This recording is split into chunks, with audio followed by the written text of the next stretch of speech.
क्या होगा अगर हमारे सौरमंडल की जान मतलब कि सूर्य हमारे ब्रह्मांड के दैत्य ब्लैक होल से टकरा जाए? और क्या आपने कभी यह सोचा है कि क्या होता अगर हमारा जन्म चंद्रमा में हुआ होता? आप सभी का स्पेस साइंस रिलेटेड इस वीडियो में स्वागत है, जहां पर हम आगे यह जानने वाले हैं कि आखिर मार्स से क्यों ह्यूमन सिविलाइजेशन के लिए पृथ्वी का एक विकल्प हो सकता है, जबकि चंद्रमा नहीं। तो यह जानने के लिए वीडियो को अंत तक जरूर देखें, और हाँ, वीडियो अच्छा लगा तो लाइक और सब्सक्राइब भी करें।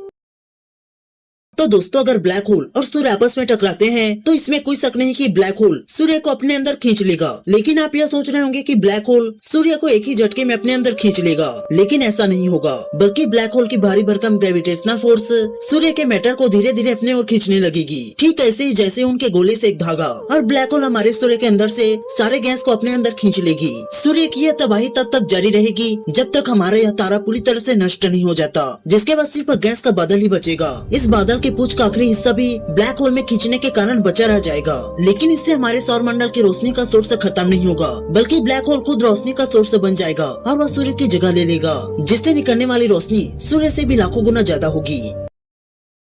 तो दोस्तों, अगर हमारा जन्म चांद पर हुआ होता तो हमें बाहर निकालने के लिए डॉक्टर की नहीं बल्कि एस्ट्रोनॉट की जरूरत पड़ती, जिसके बाद हम सबसे पहले क्रॉल वॉक करना नहीं बल्कि मून वॉक करना सीखते, क्योंकि चांद पर ग्रेविटी है ही नहीं जिससे कि हम क्रॉल कर पाए। इसके अलावा हम चांद में अफ्रीकन से भी ज्यादा काले पैदा होते, क्योंकि चांद में रेडिएशन की मात्रा बहुत ज्यादा है, जिससे कि हमारे शरीर को हानिकारक किरणों से बचने के लिए मेलानिन बहुत ज्यादा मात्रा में प्रोड्यूस करना पड़ेगा, और वहाँ पर हमारा इम्यूनिटी सिस्टम भी बहुत ज्यादा कमजोर होगा, जिसके कारण हमारे शरीर की इन्फेक्शन से लड़ने की क्षमता भी बहुत ज्यादा कम होगी, और एक छोटी सी बुखार या सर्दी जुकाम के कारण ही हमारी मौत हो जाएगी। अब अगर हम इन सब चीजों से बचने के लिए पृथ्वी पर जाने की सोचते हैं और पृथ्वी पर चले जाते हैं, तो पृथ्वी के एटमॉस्फेयर में पहुंचते ही हमारे शरीर का वजन 8 गुना ज्यादा बढ़ जाएगा, जिसके कारण हमारे शरीर के अंदर ब्लड प्रेशर बहुत ज्यादा बढ़ जाएगा और हमारे शरीर की सभी नसें फट जाएंगी, जिससे हमारी मौत हो जाएगी। तो इसलिए पृथ्वी पर ना आना ही हमारे लिए बेहतर होगा, और इसलिए हमें चंद्रमा से ही इस खूबसूरत नीले चमकदार ग्रह का नजारा लेते हुए अपना जीवन बिताना होगा, जहाँ पर हम दिन में ही तारों का लुत्फ उठा सकते हैं।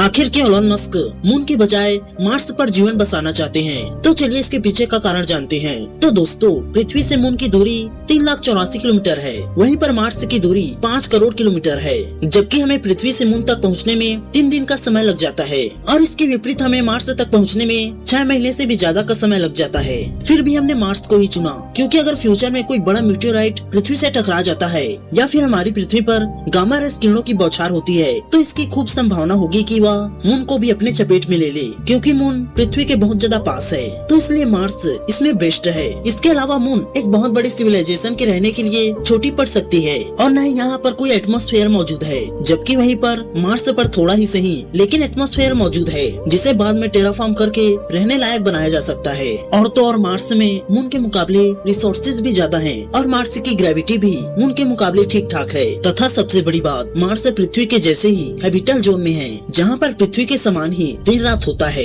इसलिए मार्स मून के मुकाबले रहने के लिए एक अच्छा ऑप्शन हो सकता है।